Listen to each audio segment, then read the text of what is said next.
مساء الخير يا فندم. رخصك.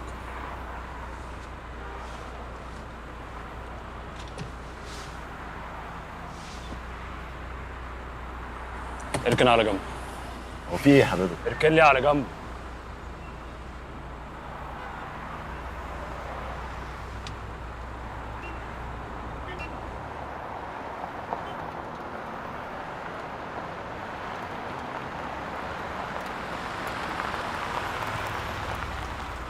انزل انزل لي. تعالى بس، خليك معايا شويه. انا الرخص بتاعت السيارة ولسه مجدد رخصة العربية، فالمفروض ما فيش أي حاجة، ما فيش أي مشاكل.